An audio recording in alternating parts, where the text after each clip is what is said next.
तो आज मैं आप लोगों को बेकरी के सबसे महँगे croissant की रेसिपी देने लगी हूँ, जिसको कि हम बेकरी से इंतहाई महँगा खरीदते हैं। घर पे हम इसको बआसानी बना सकते हैं, तो बिना ओवन के बनाएँगे। जिन बहनों के पास ओवन नहीं है, परेशान होने की ज़रूरत नहीं है, वीडियो को लास्ट तक देखना है और इसमें कोई इतना ज़्यादा मटेरियल भी नहीं जाता है, तो कम बजट में हम इसको आसानी से कम वक़्त में तैयार कर सकते हैं। अस्सलाम वालेकुम, welcome to my YouTube channel kitchen with Sam. तो सबसे पहले तो हम जो है वो इसके इंग्रेडिएंट देख लेते हैं क्या-क्या जाएगा इसमें। सबसे पहले मैंने आधा कप जो है वो इसमें गर्म दूध लिया है। यहाँ पे आप गर्म दूध की बजाय गर्म पानी का इस्तेमाल भी कर सकते हैं, तो अगर दूध नहीं है तो उसकी जगह आप पानी भी डाल सकते हैं। साथ ही हमने इसमें 1 टेबलस्पून जो है वो चीनी डाल देनी है, दानेदार चीनी डाली है। साथ ही मैंने इसमें 1 टीस्पून इंस्टेंट ईस्ट का डाल देना है। दूध आपका गर्म होना चाहिए, या दूध या पानी जो भी आप इस्तेमाल कर रहे हैं वो गर्म होना चाहिए, वरना ईस्ट जो है वो अच्छे से अपना काम नहीं करेगा। साथ ही मैंने इसमें 1 अदद एग भी डाल दिया था और ये सारी चीज़ें डालने के बाद मैंने 1 से 2 चुटकी इसमें नमक भी डाला था और उसके बाद इन सारी चीज़ों को हमने अच्छे से जो है मिक्स कर लेना है। तो जो लोग जो है मेरे चैनल पे नए हैं, तो पहले तो चैनल को सब्सक्राइब कर दीजिए, बेल आइकन के बटन को प्रेस कर दीजिए, ताकि मेरी हर आने वाली आसान तरीन और मज़ेदार रेसिपी आपको जो है बर वक़्त मिल सके।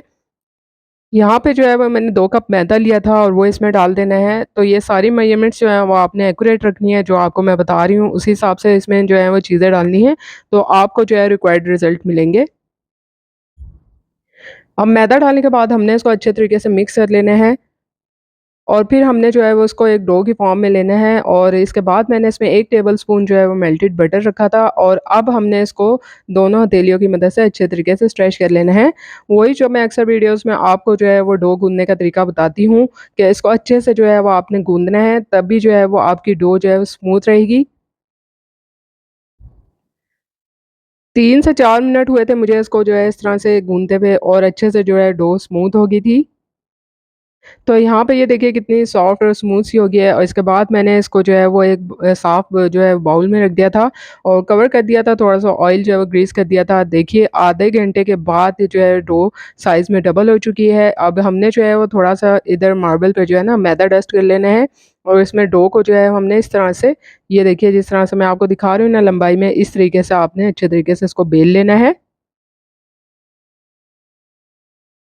इसी शेप में आपने इसको रखना है, चौकोर शेप में, तो तभी जो है वो आसानी से जो है हम croissants बना सकते हैं। अच्छा, अब यहाँ पे जो है मुश्किल तरीन तरीका भी होता है, लेकिन मैं आपको एक साथ सबसे आसान तरीन तरीका शेयर कर रही हूँ। तो आप लोग काइंडली वीडियो को जो है लास्ट तक देखा कीजिए, सिर्फ़ डिश का नाम सुनकर परेशान मत हो जाया कीजिए। आप लोगों के साथ मैं आसान तरीन रेसिपी शेयर करती हूँ।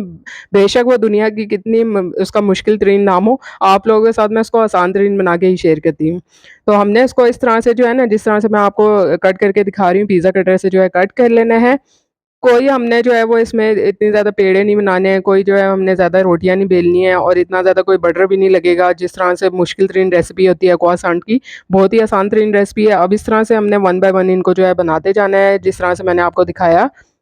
ये देखिए मैं दोबारा आपको दिखा रही हूँ कि अच्छे से जो है वो इसको रोल करते जाना है और प्रेस जो है वो आखिर में आपने इसको अच्छे तरीके से करना है और इस तरह से आपने थोड़ा-सा इसको आगे की तरफ जो है वो आपने इसको फ़ोल्ड कर देना है। अब हमने जो है वो इस तरह से सारे रेडी कर लेना है और उसके बाद मैंने इसको आधे घंटे के लिए जो है कवर करके रख दिया था, ताकि ये साइज़ में जो है वो और डबल हो जाए। यहाँ पे मैंने ट्रे पे जो है वो मैदा डस्ट कर लिया था, आप बटर पेपर भी रख सकते हैं और उसमें जो है इन croissants को रख दिया था, ताकि जो है आधे घंटे तक ये साइज़ में मज़ीद डबल हो जाए। तो देखिए आधे घंटे के बाद ये साइज़ में अच्छे से जो है डबल हो चुके थे। यहाँ पे मैंने ऑयल रख दिया था गरम करने के लिए, जो आपसे वादा किया था कि मैं जो है ओवन के बिना इसको बनाऊँगी। ऑयल आपने बिल्कुल ही लो फ्लेम पर जो है उसको हीट करना है और इसके बाद लो फ्लेम पर ही इसको जो है आपने फ्राई करना है। फ्लेम बहुत ज़्यादा हाई नहीं रखना और ये देखिए हल्के-हल्के से बबल्स है ना, इसमें इस तरह का टेम्परेचर होना चाहिए ऑयल का और आपने साइड इसकी चेंज करते रहना है। तो देखिए यहाँ पे इंतहाई सस्ते तरीन croissants घर में रेडी हो चुके हैं। आप लोगों के सामने मैंने इसको कम मटेरियल के साथ बनाया और बिल्कुल भी टाइम टेकिंग रेसिपी नहीं है, ना ही ज़्यादा इसमें मेहनत लगती है। आप लोगों के साथ जो है मैंने इसको आसान तरीन रेसिपी के साथ जो है शेयर किया है। उम्मीद करती हूँ कि आपको आज की ये रेसिपी पसंद आएगी। आप लोग जो है इसको एक बार बना के रख लीजिए। नाश्ते में आपका रोटी पराठा खाने का दिल ना करे, तो आप जो है वो इसको एन्जॉय कीजिए। जल्दी मिलूँगी आप लोगों से नई और मज़ेदार रेसिपी के साथ, लेकिन मेरे चैनल को सब्सक्राइब करना ना भूलिएगा और वीडियो को लाइक और शेयर ज़रूर कर दीजिएगा। आप लोगों को इस तरह से मैं खोल के भी दिखा रही हूँ, अंदर से देखिए कितने ही मज़ेदार से लग रहे हैं। जल्द मिलूँगी, अल्लाह हाफ़िज़।